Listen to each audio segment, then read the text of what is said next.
Merci beaucoup, Monsieur le maire. Alors, ce rapport de la Chambre régionale des comptes sur les parcs de stationnement souterrains de la ville de Paris est absolument passionnant et éclairant.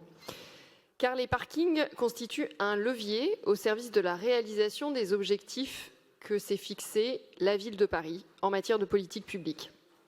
Alors, nous partageons l'ambition d'un meilleur partage de l'espace public et nous sommes favorables à l'enfouissement du stationnement, qu'il soit visiteur ou résidentiel, dans les parcs privés, comme dans les administrations ou encore le parc social de la ville.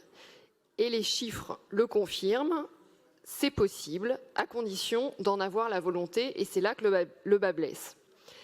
La Chambre démontre que les parkings souterrains ne sont pas utilisés à la hauteur de leurs possibilités pour atteindre les objectifs que la ville s'est fixés.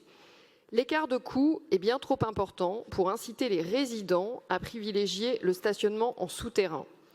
Et c'est avec cette crainte que nous appelions il y a quelques mois à insérer dans les cahiers des charges des délégataires des tarifs très avantageux dans les parcs souterrains pour les résidents, voire un package à l'image de ce qui a été fait pour les 2 roues motorisées. Je parle du principe, pas du tarif. Bref, la Chambre régionale des comptes pointe la faible efficacité de la stratégie de la ville pour inciter les automobilistes à stationner leurs véhicules dans les parcs souterrains. Mais la Chambre est également très critique sur le pilotage par la ville de ses délégataires. Elle parle d'insuffisance de pilotage et de contrôle des délégataires, de suivi insuffisant dans l'exécution des contrats, s'agissant tant du montant des redevances que des éléments du cahier des charges.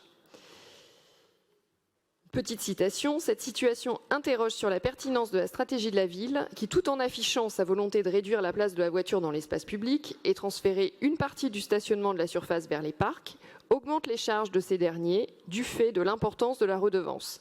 Cette situation ne paraît pas permettre de baisser les tarifs des parcs concédés, condition pourtant nécessaire pour que les usagers les préfèrent au stationnement en surface.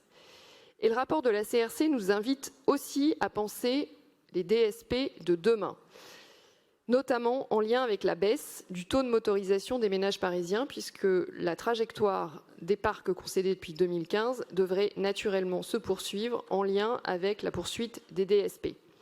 La Chambre, et ça fait écho au débat que nous avions tout à l'heure, note que la diversification des usages, notamment en matière de logistique urbaine, est limitée au regard des contraintes, notamment réglementaires. Alors aujourd'hui, ça existe. Et Monsieur le maire, je voulais vous poser la question si vous aviez réalisé une évaluation pour savoir dans quelle mesure on pouvait augmenter le nombre de hubs logistiques dans les parkings concédés actuellement. Et puis plus globalement, quel est l'avenir de ces DSP qui arrivent bientôt à échéance pour savoir effectivement ce que deviendront ces parkings souterrains à horizon 2030-2035 au regard de l'évolution de la motorisation des Parisiens. Je vous remercie.